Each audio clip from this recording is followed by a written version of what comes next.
Jadi masyarakat Fir'aun bukan memuliakan wanita, tidak. Menipu wanita. Penipu-penipu terhadap wanita. Bukan memuliakan. Hari ini banyak pewaris-pewaris Fir'aun. Wanita ditampilkan di mana-mana. Di warung-warung, di pom bensin, di panggung-panggung. Seperti memuliakan wanita dikasih gaji yang besar. Tapi mereka itu penipu atas wanita. Bahkan dengan menyalahkan agama. Main rebana. Di depan para laki-laki. Itu semua penipu wanita.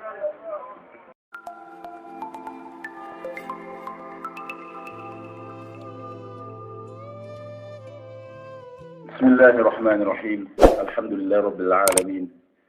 Wassalatu wassalamu ala ashrafil anbiya wal mursalin. Sayyidina Muhammadin wa ala alihi wa ashabihi ajma'in. Amma ba'd. Fa'udhu billahi minasyaitanir rajim. Bismillahirrahmanirrahim. Wal mu'minuna wal mu'minat ba'duhum awliya ba'd. Ya'muruna bil ma'ruf wa yanhauna 'anil munkar. Wa yuqimuna as-salata wa yu'tuna az-zakata. ويطيعون الله ورسوله أولئك سيرحمهم الله إن الله عزيز حكيم ويقول عز وجل إن عرضنا الأمانة على السماوات والأرض والجبال فأبين يحملنها وأشفقن منها وحمل الإنسان إنه كان ظالما جهولا ويقول عز وجل الرجال قوامون على النساء بما فضل بعضهم على بعض وبما أنفقوا من أموالهم فالصالحات قانتات حافظات للغيب ما حفظ الله ويقول رسول الله صلى الله عليه وسلم خير النساء من إذا نظرت إليها سرك وإذا أمرتها أطاعتك وإذا غبت عنها حفظتك في نفسها ومالك أو كما قال النبي صلى الله عليه وسلم ويقول أيضا طوبى لمن أكثر في الجهاد في سبيل من ذكر الله فإن له بكل كلمة 70,000 حسنة وكل حسنة 10 أضعاف وما عند الله من المزيد قالوا أن فقط يا رسول الله قال أن فقط على قدر ذلك أو كما قال النبي صلى الله عليه وسلم. Para ulama hadirin yang dimuliakan oleh Allah Subhanahu wa taala. Agama Allah berikan kepada manusia untuk kebahagiaan itu manusia sendiri. Dan yang namanya manusia laki-laki dan wanita.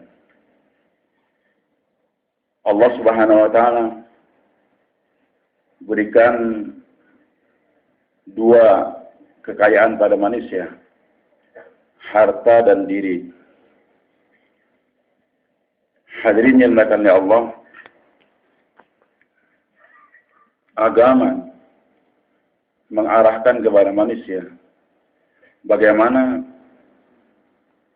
meletakkan sesuatu pada tempatnya. Maka manfaat dari agama, boleh diangkat kepalanya lagi Pak. Tolong dipandang saya insyaallah. Alhamdulillah saya sudah mandi sebelum subuh. Ya. Hadirin yang dimuliakan Allah Subhanahu wa taala.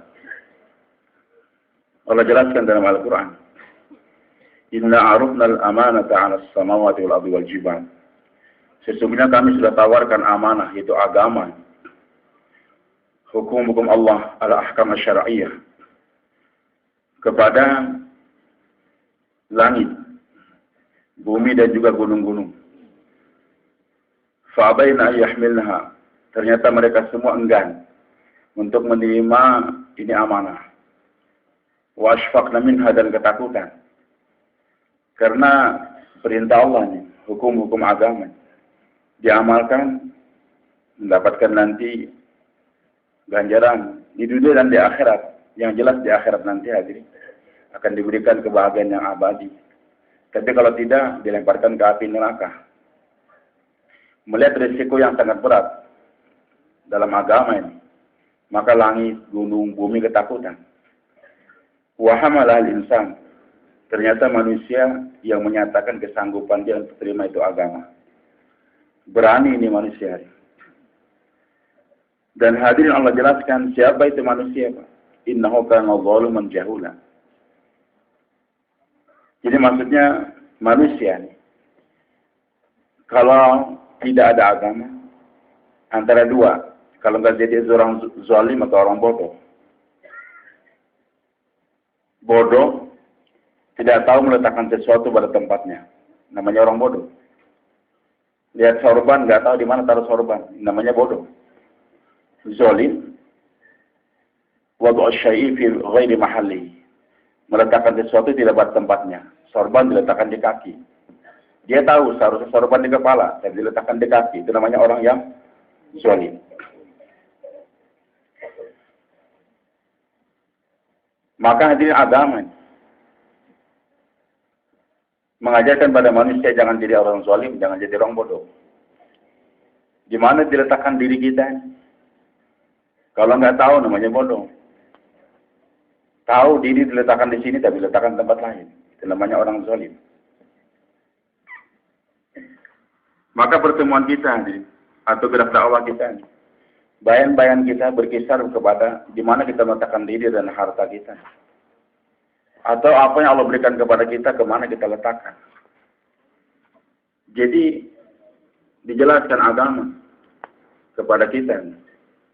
Supaya kita jangan jadi orang bodoh, jangan jadi orang zalim. Allahu Akbar. Allah Subhanahu wa taala telah jelaskan kita kepada kita umat Nabi Muhammad SAW. Innallaha ashtara, sesungguhnya Allah telah beli minal mu'minin dari orang beriman, anfusahum wa amwalahum. Diri dan harta kita sudah dipilih oleh Allah. Kita nggak punya hak lagi atas diri dan harta kita. Bi'anal jannah, tapi bayarannya mahal, surga. Hadirin Allah Subhanahu wa taala. Dikembalikan lagi itu harta dan diri kepada kita sebagai amanah, sebagai titipan. Kemana kita harus gunakan? Innallaha ashtara minal anfusihim wa amwalihim jannah. Yuqatiluna fi sabilillah, fayaqtulun wa yaqtalun. Jadi ini harta dan diri harus digunakan untuk memperjuangkan agama Allah sampai kalau perlu sampai tetesan darah yang terakhir. Siap korbankan darah Tuhan. Keringat kita teteskan. Kalau diperlukan darah pun harus juga diteteskan untuk agama ini. Yuqatiluna fi sabilillah, berperang. Dan peperangannya adalah akhir daripada perjuangan dakwah, minta jizyah, kalau enggak terakhir harus berperang. Maksudnya orang beriman paham hartanya dirinya harus diletakkan untuk agama, menyebarkan agama. Kalau ternyata terhalang juga, ya harus suatu hari nanti kita harus teteskan darah kita untuk agama. Bersedia teman-teman? Jangan ketakutan. Hadirin Allah Subhanahu wa taala. Jadi harta dan diri diletakkan untuk memperjuangkan agama. Untuk perjuangan agama. Dan kelengkapan untuk perjuangan agama, kita harus beribadah dengan baik. Belajar ilmu agama, dan sebagainya, dan sebagainya. Dua kewajiban yang Allah berikan kepada kita umat Nabi Muhammad SAW. Beribadah dan berdakwah. Setiap waktu kita nih, setiap uang kita harus digunakan untuk beribadah dan berdakwah. Kalau tidak kita akan rugi dunia dan akhirat. Wal 'asr, innal insana lafi khusr. Illa alladziina aamanu wa 'amilus shalihati wa tawassaw bil haqq wa tawassaw bis sabr. Demi masa sesungguhnya manusia, laki-laki atau wanita, setiap manusia pasti rugi mereka. Yang gak rugi itu siapa? Orang yang menggunakan hartanya, dirinya, setiap detik daripada kehidupan dia untuk beribadah. Amanu wa 'amilus shalihat. Dan yang kedua, wa tawassaw bil haqq wa tawassaw bis sabr. Ini harta dan diri harus digunakan untuk memperjuangkan agama Allah Subhanahu wa taala. Niat demikian teman-teman insyaallah. Nah, hadirin yang Allah Subhanahu wa taala, termasuk istri kita nih, wanita nih. Allah ajarkan pada kita di mana diletakkan ini wanita nih. Jangan sampai kita jadi orang bodoh ataupun jadi orang zalim terhadap itu wanita. Maka Al-Quran Dari Al-Fatihah sampai An-Nas mengarahkan pada manusia. Di samping menjelaskan secara umum laki-laki dan wanita di mana meletakkan dirinya, Allah jelaskan lagi secara detail di mana itu wanita diletakkan. Masyarakat jahiliyah hadir. Sebelumnya hadir Nabi kita Muhammad SAW. Masyarakat yang menzalimi wanita. Zalim itu wanita. Dan begitu zalimnya itu masyarakat. Allah jelaskan dalam Al-Quran. Seakan-akan wanita nggak boleh hidup di dunia ini. Wa idza busyira ahadun bil unsa dhalla wajhuhu muswaddan wa huwa kadhib. Apabila diberitakan kepada laki-laki atau suami bahwa istrinya melahirkan putri atau wanita, langsung itu suami mukanya jadi hitam, marah, campur sedih. Jadi nggak suka menerima kehadiran putri dalam kehidupan mereka. Yatawaru minal qawmi min su'i ma busyira bi. Bahkan akhirnya dia menghindarkan diri dari pergaulan di masyarakat karena merasa mendapatkan berita yang jelek, merasa hina memiliki satu orang putri. Dua alternatif yang akan mereka kerjakan, yang akan dikerjakan oleh masyarakat jahiliyah terhadap itu wanita, itu putri.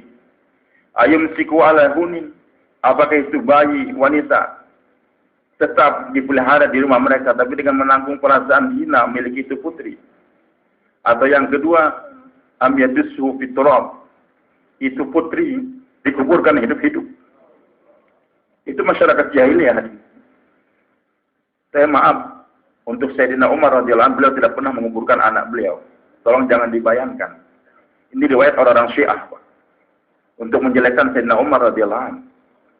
Riwayat yang mengatakan Sayyidina Umar telah membunuh anaknya itu tidak benar. Kalau dibunuh tentu Hafsah juga meninggal dunia.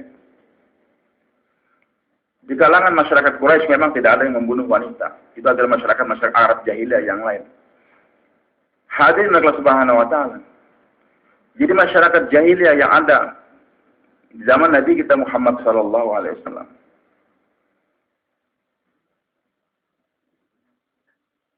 Tidak suka melihat itu wanita, kehadiran wanita. Lantas kalau dibiarkan juga hidup, nggak punya hak. Mereka nggak punya waris. Hak waris tidak ada bagi wanita di zaman jahiliyah. Kalau ayahnya meninggal, semua harta untuk laki-laki saja. Sampai sekarang juga ada di salah satu provinsi di Indonesia nih, yang beragama lain. Capek wanitanya kadang-kadang mengaspal jalanan, lompat tembok, saya lihat menyusun bata sebagai tukang. Sementara suaminya nyabung ayam. Tapi nanti kalau ayahnya meninggal, semua harta untuk laki-laki, nggak ada untuk wanita. Anehnya lagi kalau dia meninggal, itu wanita meninggal dunia, itu wanita, suaminya meninggal. Maka itu wanita menjadi barang warisan. Dia diwarisi oleh keluarga suami. Nanti mereka bermusyawarah. Apakah akan dikawin oleh salah seorang keluarga suami itu wanita? Atau dibiarkan menjanda sampai mati nggak boleh kawin. Itu keadaan masyarakat jahiliyah. Masyarakat Fir'aun berbeda lagi. Ketika Fir'aun diberitahu oleh nujum atau mimpi bahwasanya seorang bayi akan datang dari kalangan Bani Israel yang akan menggoyangkan kerajaan dia, Fir'aun jadi kalap. Dia keluarkan titah untuk membunuh semua bayi laki-laki. Sehingga dengan titah Fir'aun yang tidak karuan tersebut telah terkorban lebih kurang 70.000 bayi laki-laki tanpa dosa. Tapi yang dibunuh laki-laki saja, bayi perempuan enggak. Yuzabihuna abna'ahum wa yastahyuna nisa'ahum. Mereka membunuh anak laki-laki dan membiarkan anak perempuan. Jadi di masyarakat Fir'aun, wanita tidak dibunuh, laki-laki yang dibunuh. Kenapa dibunuh itu bayi laki-laki? Takut nanti akan menjadi saingan politik. Akan bikin partai baru, akan mengoncang kerajaan dia. Maka musuh politik harus dihapus dari permukaan dunia. Menggunakan tentara, polisi yang dimiliki oleh Fir'aun lanatullah alaih. Sehingga banyak orang terzalimi mati hadirin. Tapi untuk wanita dibiarkan hidup oleh Fir'aun. Bahkan kalau kita lihat Saya lebih kurang 6 tahun di Mesir, Pak. Melihat relief-relief yang ada di piramida-piramida ataupun di museum Firaun di Tahrir namanya itu tempatnya. Itu kelihatan wanita ditampilkan dalam barisan-barisan. Jadi Firaun ini sepertinya memuliakan wanita. Bahkan di setiap kabupaten, kalau saya istilahkan, ada kontes-kontes wanita. Pemilihan ratu kecantikan. Nanti setingkat provinsi juga ada pemilihan. Sebagaimana kita sekarang di sini juga di Indonesia. Pemilihan abang dan nona Betawi. Pemilihan di Madura juga ada, saya tanyakan kemarin. Sama di Banjarmasin juga ada, na'udzubillah. Di semua. Bahkan peringkat yang terakhir nanti Miss Universe. Apa itu Miss Universe? Wah, itu tercantik di dunia. Sedunia. Dibuatkan hadirin salon-salon banyak bertebaran. Pendandan-pendandan wanita. Disebarkan untuk mempercantik itu wanita. Bahkan dalam setiap pertandingan-pertandingan muncul wanita-wanita. Penyetaraan gender, emansipasi wanita, itu memang berasal dari masyarakat Firaun. Yang diwarisi oleh masyarakat hari ini. Tapi sebenarnya bukan memuliakan wanita, menipu itu wanita. Membodohin wanita. Maksud saya membodohin gimana setelah wanita terpilih di mana yang tercantik, di kabupaten ini, di provinsi ini. Nanti untuk menjadi mangsa buat para jenderal, buat para tentara-tentara yang pulang dari peperangan membela Firaun. Bahkan nanti yang Miss Universe-nya itu, wanita yang tercantik dengan dandannya begitu hebat pakaian, akhirnya menjadi tumbal untuk dilempar ke sungai Nil. Jadi masyarakat Firaun bukan memuliakan wanita, tidak. Menipu wanita. Penipu terhadap wanita. Bukan memuliakan. Hari ini banyak pewaris-pewaris Firaun. Wanita ditampilkan di mana-mana. Di warung-warung, di pom bensin. Di panggung-panggung. Seperti yang memuliakan wanita dikasih gaji yang besar. Tapi mereka itu penipu atas wanita. Bahkan dia menyelamatkan agama. Main rebana. Di depan para laki-laki. Itu semua penipu wanita. Pembodoh mereka itu. Di mana wanita letakkan? Bukan di jalan-jalan. Bukan ditampilkan di depan laki-laki. Juga jangan dizolimi sebagaimana masyarakat jahiliyah. Islam tampil di kota Mekah. Di tengah masyarakat yang membenci wanita, Allah hadirkan Rasulullah Sallallahu Alaihi Wasallam membacakan ayat yang terdengar sepertinya petir di telinga masyarakat jahiliyah waktu itu. Mereka membenci wanita, hadir Al-Quran. Lillahi mulkus samawati wal ardh. Hanya milik Allah lah kerajaan di langit dan di bumi. Yakhluqu ma yasha. Dia menciptakan apa yang dia kehendaki. Yahabu liman yasha'u inatha wa yahabu liman yasha'u dzukur. Dia memberikan kepada orang yang dia kehendaki putri dan memberikan kepada orang yang dia kehendaki putra. Sengaja bukan secara kebetulan Allah kedepankan penyebutan putri sebelum putra dalam ini ayat yang turun di kota Mekah dalam surah Asy-Syura. Yahabu liman yasha'u inatha wa yahabu liman yasha'u dzukur. Kenapa Allah kedepankan putri sebelum putra? Dan turun ini ayat di tengah masyarakat yang membenci kehadiran wanita.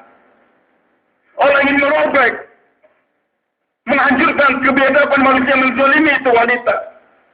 Wanita punya harga diri, juga punya potensi. Jangan dizalimi wahai masyarakat. Kemudian lagi, masih di kota Mekah Allah turunkan ayat Al-Quran, surah An-Nahl. Man amila salihan min dzakarin aw untha wa huwa mu'minun falanuhyiyannahu hayatan thayyibah. Barang siapa yang beramal saleh, sama ada dia laki-laki atau wanita, dengan landasan iman, pasti kami akan berikan kepada kehidupan yang indah. Hak untuk mendapatkan kehidupan yang selesa, yang bagus, yang indah, Allah berikan kepada laki-laki juga wanita.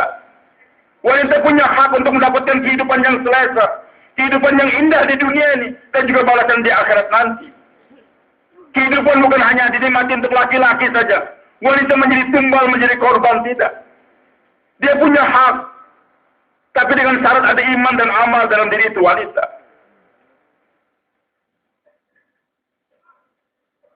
Sesampainya Nabi kita Muhammad SAW di kota Mekah. Dan aneh ini Nabi memang.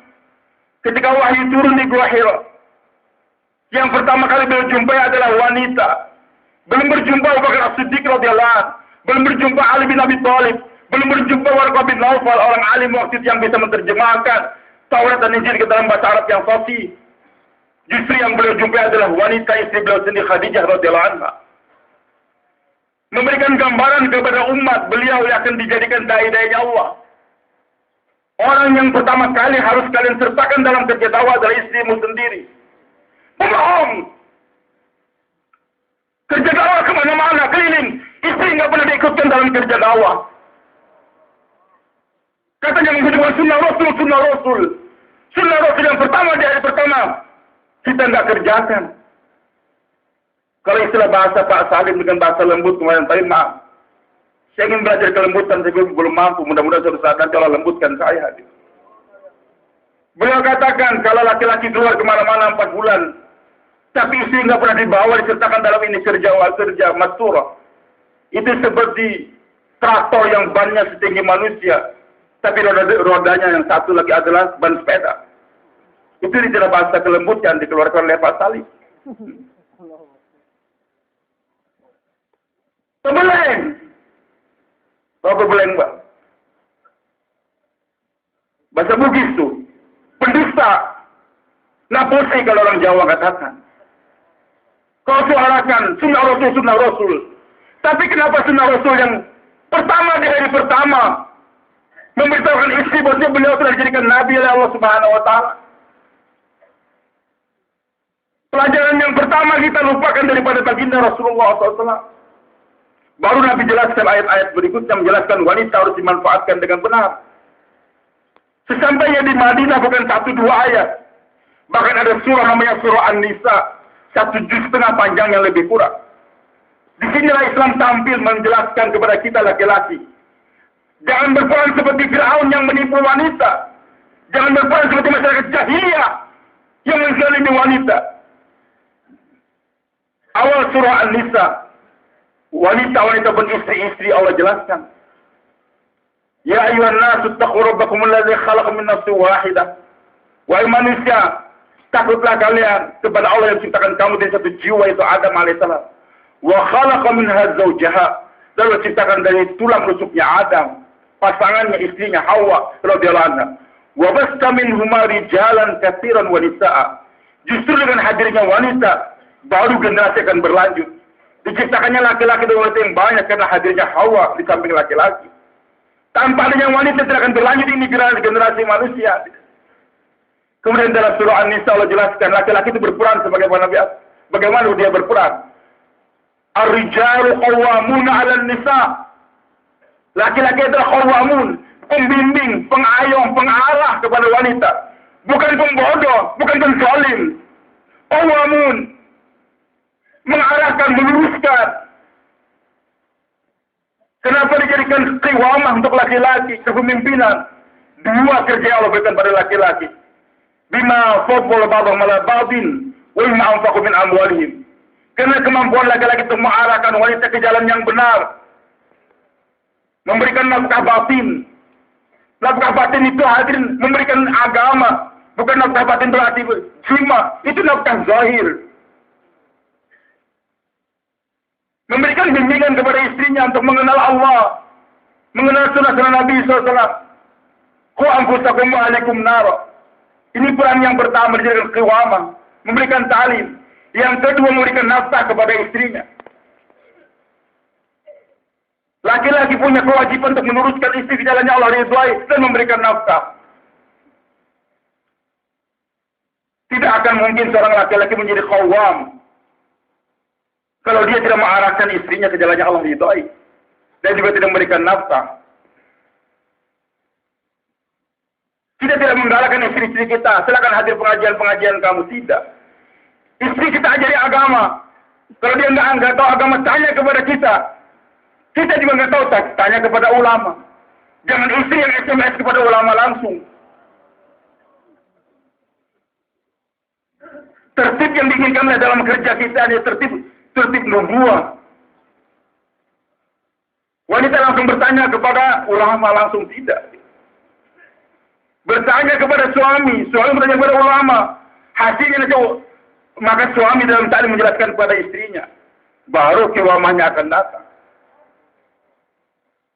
Kalau istri yang langsung hadir ke pengajian, istri langsung SMS, dia merasa lebih pintar daripada suami. Maka suami dianggap sebagai orang bawahan dia saja. Itu laki-laki. Wanita di mana diletakkan? Ini masih potongan ayat. Fassalihat. Sedangkan wanita istri yang solehah itu yang mana? Qanitat. Senantiasa taat. Hidupnya penuh dengan ketaatan kepada Allah, ketaatan kepada suami. Hafizatul lil ghaib. Memelihara dirinya saat suami tidak ada. Wanita diletakkan di rumah, bukan di jalan-jalan. Bukan diletakkan di pom bensin. Dulu sering saya katakan, ada orang bilang, bagaimana Ustaz? Kalau kita bikin pom bensin, pekerjanya wanita semua pakai cadar. Saya bilang, saya yang pertama bakar itu pom bensin. Wanita yang nggak punya cadar, nggak punya purda, tinggal di rumah, lebih mulia daripada wanita yang punya 1 juta purda, keluar gentayangan tiap hari keluar rumah. Kemuliaan buat wanita bukan dia pakai purda, tidak. Tinggalnya di rumah, itu yang wanita yang mulia. Punya purda cuma 1 karena 1 harus keperluan bersama suami keluar rumah untuk takziah dan sebagainya. Cuma 1. Kalau terpaksa kerudung dia balut karena nggak punya purda. Tinggal di rumah itu wanita lebih mulia daripada wanita yang pakai purda, kerja di kantor-kantor, kerja di pom-pom bensin dan sebagainya.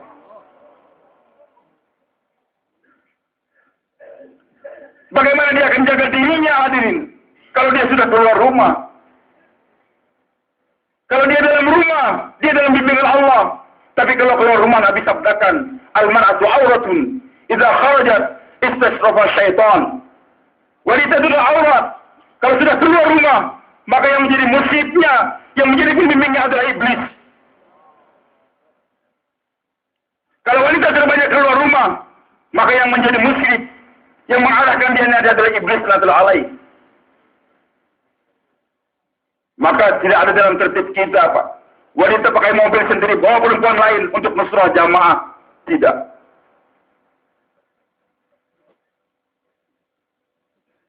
Di kota-kota besar mulai perempuan kena keluar 3 hari, ambil mobil.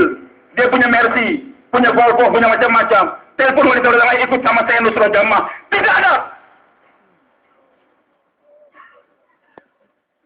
Harus ada suaminya sebagai sopir. Bukan sopir pribadi. Nggak ada istilah sopir pribadi bersama dengan istri kita dalam mobil. Itu juga tidak dibenarkan. Kalau terpaksa istri dalam mobil, agak jauh di belakang, dan kaca di mobil dibuka. Biarkan kepanasan tanpa asi, tapi selamat dari panas api neraka nanti. Kalau tertutup dengan kaca, sopir dengan istrinya di sana. Dengan istri dia. Sopir orang lain namanya khalwah. Syaitan pasti ada di dalam itu mobil juga yang ketiganya. Fasolihat qanitat hafizatul lima hafizallah.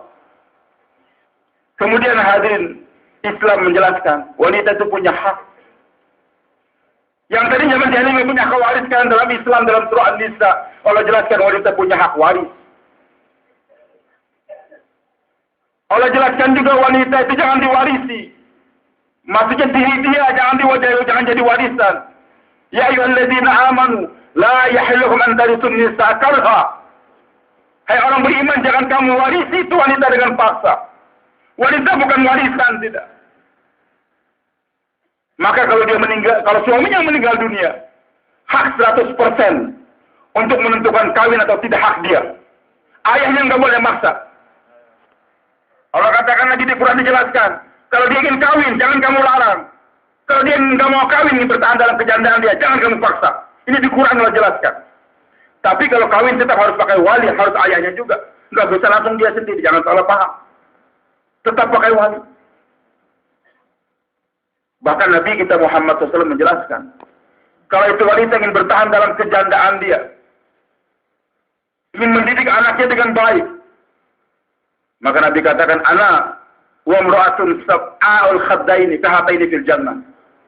Saya bersama perempuan yang pipinya hitam, janda muda dia, masih bisa kawin lagi, tapi konsentrasi untuk mendidik anaknya dia nggak mau kawin lagi, sehingga tidak berdandan pipinya sampai hitam. Anaknya berhasil seperti Khansah radhiyallahu anha. Maka nanti saya bersama itu wanita seperti ini di surga, kata Nabi. Nabi berikan isyarat telunjuk dengan jari tengahnya. Jadi nggak ada istilah musyawarah di markas musyawarah menyelamatkan janda.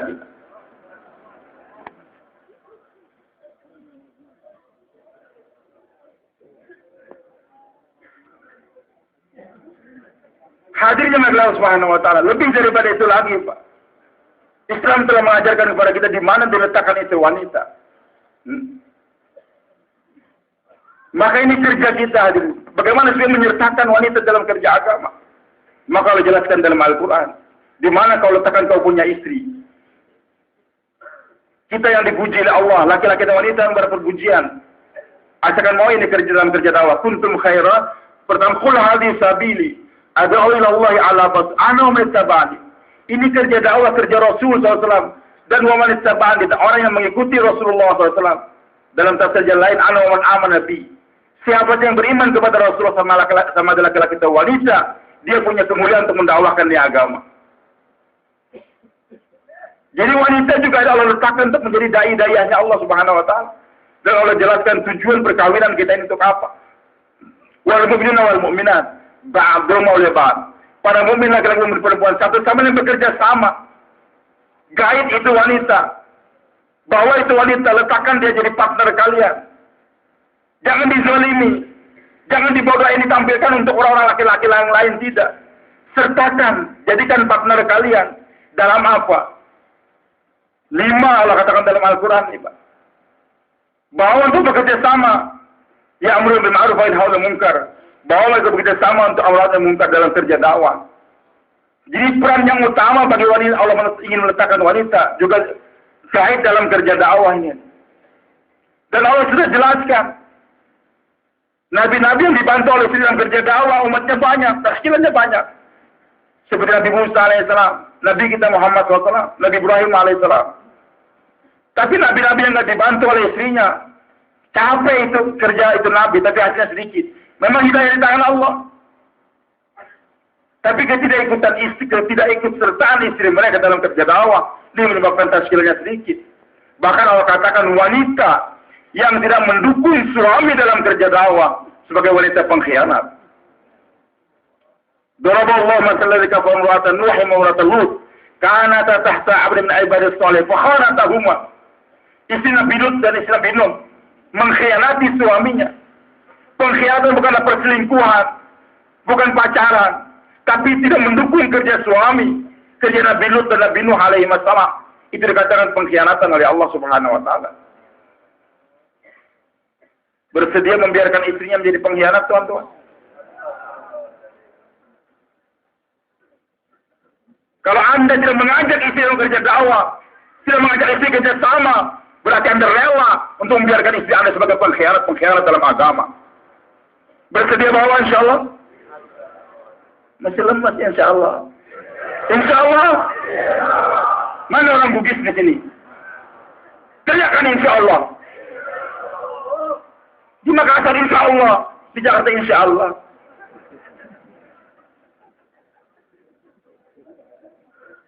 Bersedia teman-teman?